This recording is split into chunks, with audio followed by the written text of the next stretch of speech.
Assalamualaikum warahmatullahi wabarakatuh. Pada video pembahasan kali ini, kita akan membahas tentang ketidakpastian gelombang klasik. Jadi, yang penuh dengan ketidakpastian itu tidak hanya hubungan Anda ya, tetapi ternyata gelombang klasik pun itu juga punya ketidakpastian. Ya, meskipun kita akan membahas ketidakpastian, tapi jangan sampai membuat baper ya. Jadi yang dimaksud dengan ketidakpastian gelombang klasik itu seperti apa? Misalnya kita tinjau kasus pertama ya. Misalnya kita punya gelombang klasik, satu gelombang saja, Y itu sama dengan Y1 sin K1X. Ya. Y1 di sini itu kan berarti menunjukkan amplitudenya, K di sini itu menunjukkan bilangan gelombangnya. Nah, bentuk gelombangnya itu terus-menerus mengulang dari minus tak hingga sampai plus tak hingga. Jadi, misalkan kita punya gelombang Y sama dengan Y1 sin K1X ya. Kemudian panjang gelombangnya itu kan dia dari minus tak hingga sampai dengan tak hingga. Kemudian kalau semisal dipertanyakan ya, kita tanya ini gelombangnya ada di mana? Berapa panjang gelombangnya? Ya. Kalau semisal Anda ditanya seperti itu bagaimana? Ya, ini ada gelombang ya, Y sama dengan Y1 sin K1X. Kemudian gelombangnya itu dia dari minus tak hingga terus menerus mengulang ya, dari minus tak hingga sampai tak hingga. Kemudian kalau semisal Anda ditanya di mana posisi gelombang ini? Oh, posisinya ada di video, Bu. Iya, benar ada di video gitu ya. Oh, posisinya ada di sini. Ya di sini itu di mana gitu ya. Posisinya ada di sini itu di mana? Dari minus tak hingga sampai tak hingga. Berarti posisinya dari minus tak hingga sampai tak hingga. Padahal posisi itu kan identik dengan terlokalisasi ya. Misalnya posisinya di mana? Oh, ada di titik sini, Bu, ada di sini. Atau kalau misalnya kita pakai koordinat kartesian itu ya, posisinya ada di mana? Oh, posisinya ada di X1, Y1, Z1. Nah, kalau seperti ini kan kita bingung. Ya posisinya dari minus tak hingga sampai tak hingga gitu. Oke lah, kita terima posisinya ada minus tak hingga sampai plus tak hingga. Nah, sekarang kalau semisal ditanya ya, berapa panjang gelombangnya? Kita dengan lantang bisa menjawab panjang gelombangnya adalah lambda 1 sama dengan 2pi per K1. Kan tadi kan sudah diketahui ya. Jadi, kita bisa tahu panjang gelombangnya dengan pasti, yaitu lambda 1 sama dengan 2pi per K1. Nah, ini ada komentar nih ya. Jadi ketika kita ditanya di mana posisi gelombang, kita kebingungan ini untuk menjawab karena kan posisi itu identik dengan terlokalisasi di suatu titik. Padahal gelombang yang kita tinjau itu dia tidak hanya di satu titik saja, tetapi rentangnya dari minus tak hingga sampai plus tak hingga. Sehingga kalau semisal kita ditanya di mana posisi gelombang itu, kita bingung. Ya, yang bisa kita jawab ya dari minus tak hingga sampai plus tak hingga. Tetapi ketika kita ditanya berapa panjang gelombangnya, kita dengan mudah bisa menjawab panjang gelombangnya adalah lambda 1 sama dengan 2pi per K1. Nah, sekarang kita tinjau kasus yang kedua. Kita punya gelombang klasik, misalnya Y-nya itu sama dengan Y1 sin K1X ditambah Y2 sin K2X. Jadi ceritanya ini ada dua gelombang kemudian yang berbeda ya, kemudian mengalami superposisi. Nah, hasil superposisi dua gelombang itu terus mengulang dari minus tak hingga sampai plus tak hingga. Jadi di sini ada dua gelombang ya, ada dua gelombang, kemudian gelombangnya itu saling superposisi. Jadi ada dua gelombang, kemudian kayak terjadi gabungan gitu ya. Kemudian hasil superposisinya itu seperti ini. Jadi superposisinya itu membentuk kayak seakan-akan ada layangannya ini ya. Nah, kemudian kalau semisal kita ditanya ya, di mana posisi gelombang? Berapa panjang gelombangnya? Dengan mudah kita bisa menjawab, oh posisinya ya masih terbentang dari minus tak hingga sampai plus tak hingga.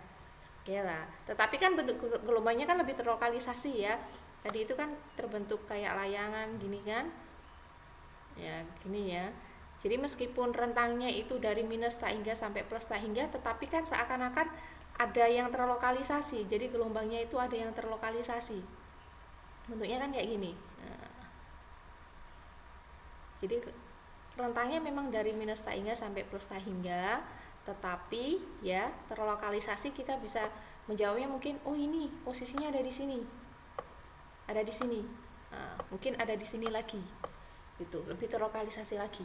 Kemudian kalau semisal ditanya berapa panjang gelombangnya, nah kita mulai agak bingung ini panjang gelombangnya berapa ya, panjang gelombang Y ini berapa ya, karena di sana ada K1 dan K2, jadi panjang gelombangnya itu berapa, kita malah mulai bingung. Jadi ketika kasus yang pertama itu kita dengan mudah bisa menyebutkan panjang gelombangnya, tetapi kita mengalami kesulitan menentukan posisinya. Nah, untuk yang kasus yang kedua ini kita bisa dengan agak pede ya menyebutkan di mana posisi gelombangnya, tetapi kita mulai kebingungan untuk menentukan panjang gelombangnya ya. Jadi kita tinjau kasus yang ketiga lagi. Jadi kasus yang ketiga itu di sini gabungannya tidak hanya 2 gelombang, tetapi ada banyak sekali gelombang. Ya, ini bukan 2 ya, tapi lebih dari 2 ya, lebih dari 2. Jadi ini lebih dari 2. Nah, lebih dari 2 sehingga mengalami superposisi yang mengulang dari minus tak hingga sampai plus tak hingga, tetapi kan di sini lebih terlokalisasinya kan lebih lagi ya, lebih kecil ya. Jadi bisa dengan jelas oh ini seperti ini ya, membentuk seperti layangan-layangan. Ini ada lebih dari 2 ya, lebih dari 2. Kemudian kalau semisal kita ditanya ya di mana posisi gelombang, berapa panjang gelombangnya, kita dengan mudah di mana posisi gelombang, oh posisinya di delta X ini, delta X ini, delta X ini. Jadi kan semakin kecil, kalau tadi itu kan layangannya masih besar ya, kalau ini kan sudah mulai mengecil, sudah mulai menyempit, semakin sempit gitu. Kalau semisal ditanya posisi gelombangnya kan kita tahu oh ada di sini, di delta X itu. Tapi kalau semisal ditanya ya, jadi ya masih sama ya, terbentang dari minus tak hingga sampai plus tak hingga, tetapi bentuk gelombangnya itu terlokalisasi di delta X. Kalau semisal kita ditanya berapa panjang gelombangnya, nah ini kita malah mulai bingung, ini lebih bingung lagi. Kalau tadi cuma 2 bilangan gelombang K1, K2, sekarang ada banyak sekali. Jadi kan ada K1, K2, K3, ada banyak sekali. Ini kalau semisal ditanya berapa panjang gelombangnya, kita sudah mulai mumet, sudah bingung. Jadi dari kasus yang ketiga ini, pengetahuan kita tentang letak atau posisi gelombang itu semakin baik, semakin tercerahkan ya. Karena kan bentuknya kan sudah mulai terlokalisasi di sekitar delta X. Tetapi pengetahuan kita tentang panjang gelombang itu malah semakin berkurang. Nah, inilah yang disebut sebagai ketidakpastian. Ya, jadi ini apa hubungannya gelombang klasik ini, hubungan kenapa kok muncul ketidakpastian gelombang klasik? Maksudnya ketidakpastian itu apa? Maksudnya ketidakpastian itu seperti ini. Untuk sembarang gelombang berlaku aturan bahwa kedudukannya hanyalah dapat ditentukan secara pasti dengan bayaran pengetahuan kita tentang kepastian bilangan gelombang itu menjadi berkurang. Jadi intinya ketidakpastian gelombang klasik itu begini ya, kalau kita bisa tahu posisinya secara pasti, maka kita akan kehilangan informasi tentang panjang gelombangnya atau bilangan gelombangnya. Kalau semisal kita tahu panjang gelombangnya secara pasti, maka kita akan kehilangan informasi tentang posisinya atau relasinya ya. Jadi delta X, delta K itu 1. Itu yang disebut sebagai ketidakpastian gelombang klasik. Jadi posisi pasti tapi bilangan gelombangnya tidak pasti, atau kita dapatkan bilangan gelombangnya pasti tetapi posisinya tidak pasti. Jadi inilah yang disebut sebagai ketidakpastian gelombang klasik.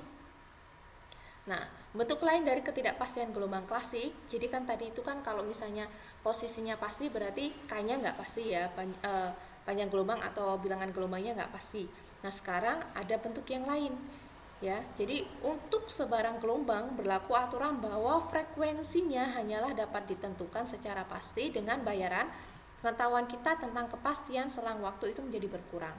Jadi tadi ada delta X, delta K itu 1 ya, sebanding dengan 1. Sekarang delta omega, delta T itu sebanding dengan 1. Jadi ini relasi ketidakpastian gelombang klasik frekuensi pasti, tetapi informasi tentang selang waktu tidak pasti. Kalau semisal kita dapat informasi selang waktu pasti, maka frekuensi yang kita dapatkan tidak pasti. Ya. Jadi inilah ketidakpastian gelombang klasik ya, delta X, delta K sebanding 1 dan delta omega, delta T sama dengan 1. Nah, sekarang kita bahas, tadi kan katanya berlaku untuk sembarang ya. Nah, sekarang kita bahas gelombang de Broglie. Jadi, panjang gelombang yang dipancarkan oleh partikel yang berperilaku seperti gelombang. Apakah gelombang de Broglie ini juga mengalami ketidakpastian seperti tadi? Nah, itu jadi pertanyaan. Ya. Jadi ternyata gelombang de Broglie atau gelombang yang dipancarkan oleh partikel itu juga mengalami ketidakpastian. Jadi kan kita tahu ya, persamaan de Broglie itu lambda sama dengan H per P. Kemudian bilangan gelombang K itu kan sama dengan 2pi per lambda, atau dari sini kita bisa ini pindah ruas ke sini ya. Jadi lambda sama dengan 2pi per K. Nah, kalau semisal persamaan ini ya, bilangan lambda itu sama dengan 2pi per K disubstitusikan ke persamaan de Broglie, kita masukkan ke sini, maka kita dapatkan relasi ya. Jadi ini kan lambdanya sama dengan 2pi per K, kita dapatkan relasi 2pi per K sama dengan H per P. Kemudian kita dapatkan P itu sama dengan HK per 2pi. Nah, dengan H per 2pi, jadi H per 2pi di sini itu sama dengan H bar atau H coret. Ya. Jadi H per 2pi itu H bar atau H coret. Nilainya 6,58 kali 10 pangkat min 16 elektron volt second. Kalau kita masukkan ke sini, kita ganti H per 2pi itu H coret, maka kita dapatkan relasi H sama dengan P sama dengan H bar kalikan K. Dengan K itu bisa kita pindah ruas lagi ya. Jadi K sama dengan P per H bar. Sehingga delta K kan kita mau ganti ya, tadi kan ada delta X, delta K sebanding dengan 1. Nah, dari sini kita dapatkan relasi delta K itu sama dengan delta P per H bar ya. Kemudian kalau semisal kita substitusikan ke sini delta K-nya ya, jadi gelombang klasik kan delta X, delta K sebanding dengan 1, maka ketidakpastian gelombang de Broglie-nya delta X, delta K sama dengan 1, K-nya kita ganti delta P, delta H bar, maka kita dapatkan delta X, delta P sebanding dengan H bar. Nah, ketidakpastian yang berlaku untuk gelombang de Broglie itu disebut sebagai ketidakpastian Heisenberg ya. Jadi ketidakpastian Heisenberg itu delta X, delta P sebanding dengan H bar. Artinya apa? Kalau kita bisa tahu posisi partikel secara pasti, tetapi momentumnya itu tidak pasti. Dan kita tahu gelombang de Broglie itu hanya bisa diamati untuk partikel yang masanya sangat kecil sekali. Biasanya kita sebut sebagai partikel kuantum. Jadi di bab 34 ini kita masuk ke ranah kuantum. Ya, kalau di kuantum itu posisi dan momentum benda itu tidak bisa diketahui secara pasti secara bersama-sama. Kan beda ya kalau misalnya kita punya misalnya mengamati mobil itu kan termasuk partikel klasik ya, masanya besar ya. Dalam sekali waktu kita bisa tahu mobilnya posisinya di T pada waktu T sama dengan 1 posisinya ada di X1. Momentumnya berapa? Momentumnya itu sekian gitu kan, M kalikan V gitu. Tetapi kalau untuk partikel kuantum kita tidak bisa seperti itu. Jadi partikel kuantum kalau misal kita tahu posisi partikel secara kuantum secara pasti, maka kita akan kehilangan informasi tentang momentumnya. Atau kita akan dapatkan momentumnya itu tidak pasti. Atau kalau semisal kita tahu momentumnya, maka posisinya itu pasti kita nggak tahu gitu. Ya. Nah, sekarang bentuk lain dari ketidakpastian Heisenberg. Jadi kan tadi ada relasi delta omega delta T sama dengan 1. Omega sendiri adalah 2πf. Kemudian energi foton itu kan E sama dengan H kalikan F, atau F sama dengan E per H.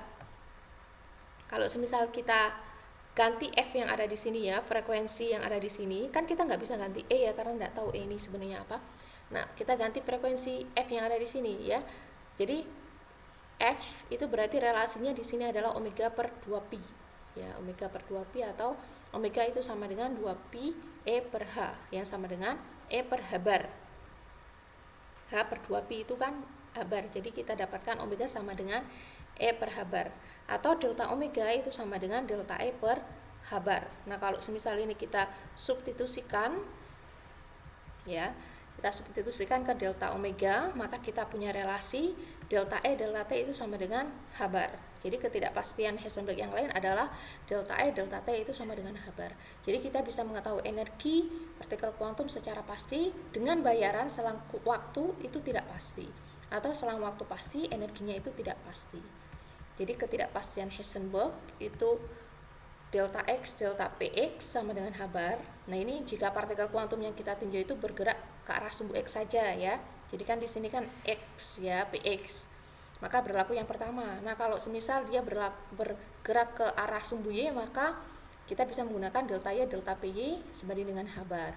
Kalau semisal dia bergerak ke arah Z, berarti kita bisa pakai delta Z, delta PZ sebanding dengan H bar. Ya, kalau semisal dia berlaku di sumbu X, Y, ya berarti 1, 2, 3 ini berlaku semua. Kemudian ekspresi yang lain adalah delta E, delta T itu sebanding dengan H bar. Nah, sekarang kita bahas apa makna dari ketidakpastian Heisenberg. Jadi, ketidakpastian Heisenberg itu memberikan suatu taksiran ketidakpastian minimum yang dapat diperoleh oleh beraneka ragam percobaan. Jadi maksudnya yang tidak pasti di sini itu begini, ketika Anda melakukan eksperimen atau praktikum, itu kan selalu didapatkan ralat, ya.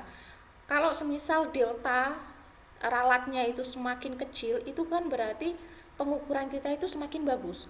Kalau semisal ralat kita itu semakin besar, berarti kan pengukuran kita itu kan jelek, ya. Kalau ralatnya itu terlalu besar.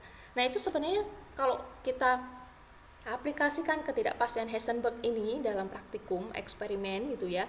Jadi misalkan kita ingin mengukur posisi dan momentum partikel kuantum, maka kita bisa mendapatkan informasi tentang posisi. Maksudnya dengan pasti di sini berarti kan semacam ralatnya itu sangat kecil sekali, kan jadinya pasti ya. Tapi dengan bayaran informasi tentang momentumnya, ralat momentumnya itu besar, ya. Jadi semakin nggak pasti. Nah, seperti itu ya. Jadi misalkan pengukuran posisi dan momentum itu akan memberikan sebaran delta X dan delta P. Jadi ini ralat nih ya, delta X, delta P. Nah, ketelitian minimum pengukuran kita itu adalah H bar. Jadi kita bisa menghasilkan pengukuran yang ketelitiannya itu lebih besar daripada H bar. Nah, alam semesta itu memang menerapkan suatu batas ketelitian yang dapat kita gunakan untuk melakukan sejumlah percobaan ya tadi ya. Jadi ini ya, kalau di buku referensi lain, ketidakpastian Heisenberg itu dituliskan dengan ekspresi yang berbeda. Jadi ada delta X, delta PX itu sama dengan H bar per 2. Ada juga yang menuliskan delta X, delta PX itu lebih besar daripada H bar per 2. Ada juga yang menuliskan delta X, delta PX itu lebih besar sama dengan H bar per 2. Ya, atau delta X, delta PX ini kan sama ya. Nah, sebanding dengan misalnya H per 2pi misalnya ya. Oh, ini H per 2 ya. Oh ya, benar ya. Atau kalau di buku sendiri, di buku ini sendiri itu kan delta X, delta PX sebanding dengan H bar ya. Nah, ini muncul pertanyaan. Kalau semisal Anda mendapati relasi yang berbeda tentang ketidakpastian Heisenberg, ini bagaimana Anda menyikapinya? Ya. Apakah maknanya tetap sama atau tidak? Nah, ini ada contoh soal ya. Misalkan meson pi bermuatan memiliki energi 140 MeV, waktu hidupnya 26 nanosecond. Nah, kita bisa tahu ya ketidakpastian energi meson dan perbandingan energi diamnya. Kemudian ada kuis yang kedua. Partikel delta ini ya memiliki energi diam 1236 MeV. Kemudian ketidakpastian pengukuran secara eksperimental itu energinya adalah 120 MeV. Jadi kayak semacam ralatnya itu 120 MeV. Nah, ditanya berapa usia hidup minimumnya. Kemudian ini ada kuis yang ketiga ya. Sekian.